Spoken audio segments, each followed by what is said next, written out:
Villanova and Virginia combination there.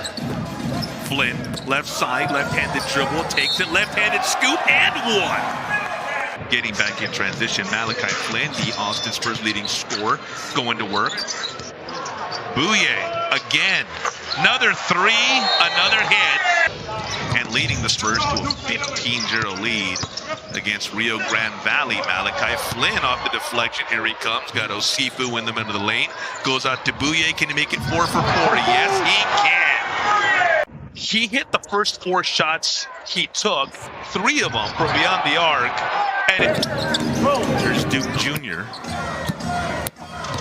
Lefty to get inside the lane and one. Oh, yeah. David Duke Jr. with the take. Screen from Rode. Popped out. Instead, Sissoko with the windmill dunk. Well, he shoots the three-pointer at a 50% rate. Knocks down his first attempt of the night. Shackelford boarding the miss. Here's Stockton. 30-4 start for the Austin Spurs. Duke between his legs. Leaves for Osifu. Oh, yeah. And Osai Boom Shakalaka's all over the HEB Center. Right on cue, it's as if he heard us talking about what a great story he has been. Here's David Duke Jr. Flynn, corner. Malachi's money. And so he takes it himself. Hard charging, right-handed scoop. Good decision. Even better follow-through for Malachi Flynn. Game 1 of day 1 of the 2025 CBI. Little dribbling between the legs. Shaquille Bender to the rack and then off. Leading the break. UIW doesn't have numbers. Bailey doesn't need them. Pull up 3. Splash. There's Anderson in the lane among the trees. Jalen with the bucket. His first point underneath his own basket. It's Heyman. Up top, Bailey again, almost the same spot, this time a different result. I was saying on Bailey, the first one they gave him 2 on that first bucket. He was in the corner. He must have been either a toe on the line or just in front of it. Mentis Makas in trouble, finds Bailey. Bailey, that's a 3 and that's good. His second. Hernandez, inside, shot, goal, SAFC! Just like that, it's a 2-1 lead. My goodness, we've said his name several times. Kevin Lambert, a man who Coach Alan Martinez says, Katie, the best midfielder in the USL. That's my opinion. That's what I think. I think Lambert saying, I'm making a case for it right now. You can see the effect. Opportunity here for Roots. They want a handball. They might get it. Yep. Johnny Rodriguez will take the kick versus Pablo Cisniega. We're tied. Glass shotgun. He's got twins to each side. Puts Makai Thompson in motion. Now in the slide is Makai. He goes to him. Makes the move inside, then outside. Makai Thompson has Brennan's first touchdown of the ball game. Fantastic footwork. Great moves in space. There was no stopping Makai Thompson once he got his paws on the ball at right around the 5-yard line.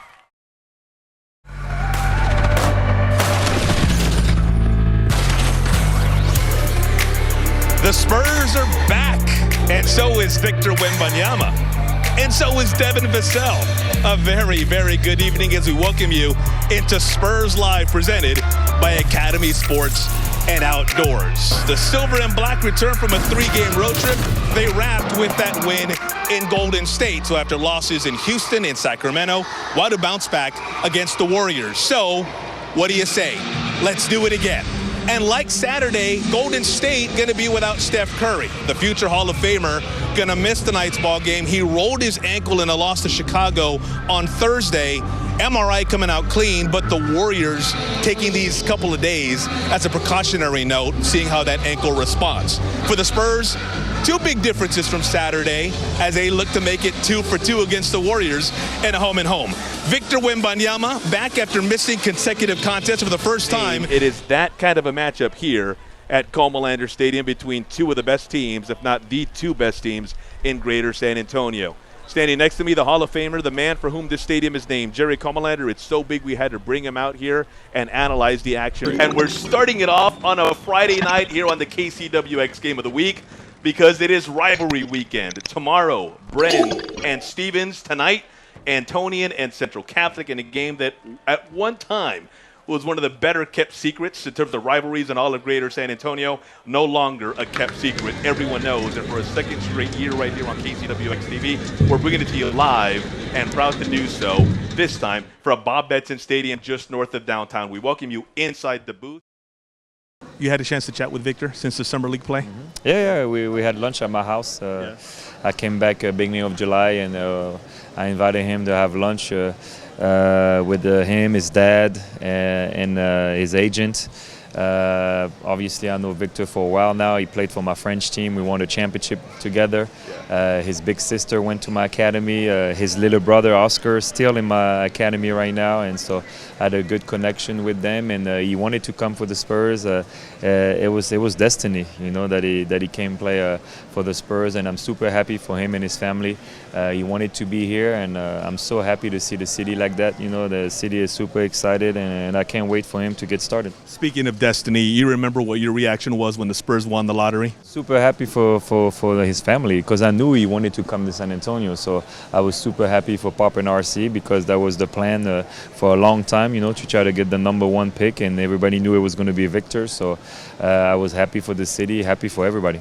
Advice for him now that he's played a couple games and he's going to hear some things, Just be patient. Just be patient. And I think Pop's going to be a great help, for that, to make sure that he sets his own expectation. I know people are putting very, very high expectation, but you just have to have your own expectation and be patient, because it's going to be a process. He's still young. He still have a lot of stuff to learn, but he's got a lot of talent, and I'm sure he's going to be successful. Speaking of Pop, the 5-year contract surprised you a little bit? Yes and no. Yes and no. Before we had the #1 pick, I thought he was going to retire, and come drink some wine with me in my vineyard, But then we got the #1 pick, so now I'm not surprised that he wanted to stay and go through the process with Victor. If they don't win the lottery, you think Pop's done now? Like he doesn't coach this coming season? I don't know. You never know. But yeah, I think you won everything, so it's tough to stay motivated and stuff like that. But once you get the #1 pick, then I knew he was going to go nowhere. Fans have been waiting for you. We're going to let you go, but before, you yourself have a pretty big deal coming up in about a month. Getting inducted into the Basketball Hall of Fame, man, that has got to be super, super cool. Yeah, it's super special, huge honor, and I can't wait to be in August. And it's very rare, those kind of rewards, it's like crazy. I can't wait to be over there and go through the process. It's been very interesting to write my speech, I'm being very nostalgic and going through the memories. It's pretty cool, and to go in, with Coach Pop and with my big sister, Becky Hammond, it's going to be pretty special. Can we get a small sneak peek of what's going to be in the Hall of Fame induction speech? You'll see. You'll see. You're going to make us wait. Yeah, of course. I'm working hard on it. You're going to have to wait. Appreciate it as always, Tony. We'll see you soon. Thank you. There should be no uncertainty when it comes to Stephon Castle and his Rookie of the Year chances. A look at the numbers compared with the other finalists. This list was released officially by the NBA over the weekend. Zachary Reese-Shea, fellow freshman like Wemby, Jalen Wells, the other 2 finalists. Look at those numbers. Castle leads in points per game. He's got more rebounds per game. He's got more assists per game. He played slightly more minutes. Now, for anybody who wants to say, yeah, but Reese-Shea helped the Hawks get into the play-in. Well, the Hawks won 4 more games than they did last year. The Spurs won 12 more games than they did last year, minus Victor Wembanyama as of mid-February.